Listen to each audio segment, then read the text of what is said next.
इनके नए घर का गृह प्रवेश का आज कार्यक्रम था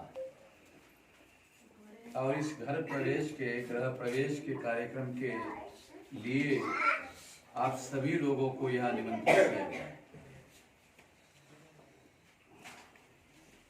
हम जिन लोगों को रिप्रेजेंट करते हैं या प्रतिनिधित्व करते हैं उन लोगों को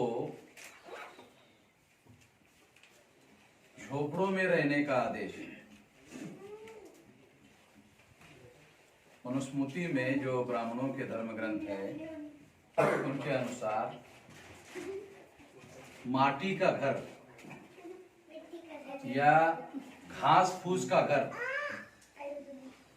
इतना ही हम लोग बना सकते हैं या ऐसे ही घरों में रह सकते हैं, इतना ही आदेश है ब्राह्मण धर्म का।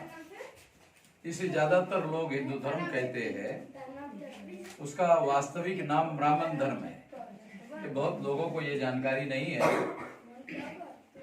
इसका सबूत ये है कि अगर किसी भी ब्राह्मण को ये पूछो कि ये हिंदू धर्म के धर्म ग्रंथ कौन से हैं, तो वो कहता है वेद है, श्रुति, स्मृति, पुराण, रामायण, महाभारत, गीता। तो ये सारे के सारे धर्म ग्रंथ जो है ये तो ब्राह्मणों के धर्म ग्रंथ है, ये ब्राह्मण धर्म के धर्म ग्रंथ है, ये हिंदू धर्म के धर्म ग्रंथ नहीं है।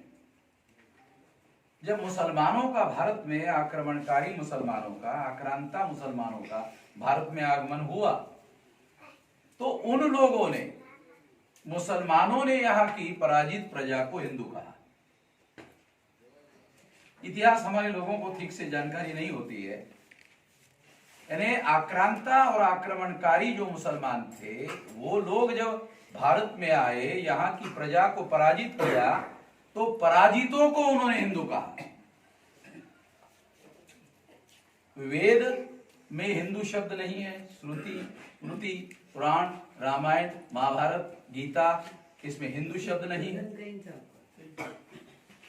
हिंदू संस्कृत भाषा का शब्द नहीं है, हिंदू हिंदी भाषा का शब्द नहीं है, हिंदू भारतीय भाषा का भी शब्द नहीं है,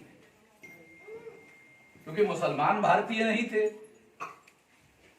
तो उन्होंने इस शब्द का भारतीय लोगों के लिए प्रयोग किया, इसलिए ये भारतीय भाषा का भी शब्द नहीं है। और ज्यादातर पढ़े लिखे लोगों को ये जानकारी नहीं है। ये बात मैं बता भी इसलिए रहा हूं क्योंकि ये जानकारी लोगों को नहीं। तो जाने अनजाने जिस धर्म को हम लोग फॉलो करते हैं वो हमारे लोगों को गुलाम बनाने का धर्म है। और दुनिया में अगर किसी को गुलाम बनाने का काम करना हो और उस गुलाम बनाने की प्रक्रिया को धर्म कहा जाता हो तो इससे बड़ा कोई षड्यंत्र नहीं है।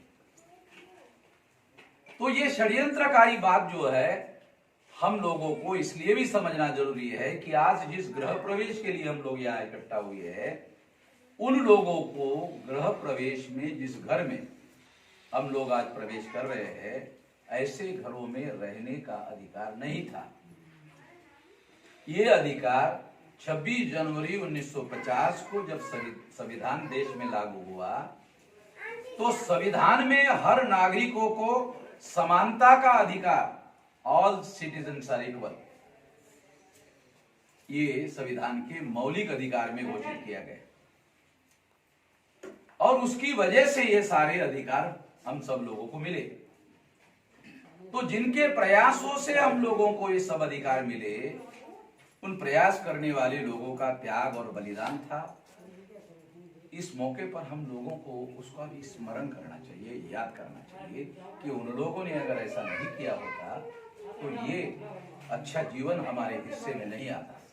इसलिए उनका स्मरण करते हुए, हमारे पुरखों का स्मरण करते हुए, हमारे और महान लोगों का स्मरण करते हुए, बुद्ध का स्मरण करते हुए मैं अपनी बात यही पर समाप्त करता हूं कि हमें इन बातों की याद रहना चाहिए, स्मरण रहना चाहिए और भविष्य में उन बातों को हम अपने जीवन में अमल में लाने का, आचरण में लाने का, केवल बोलचाल में नहीं बल्कि अपने आचरण में लाने की कोशिश करें।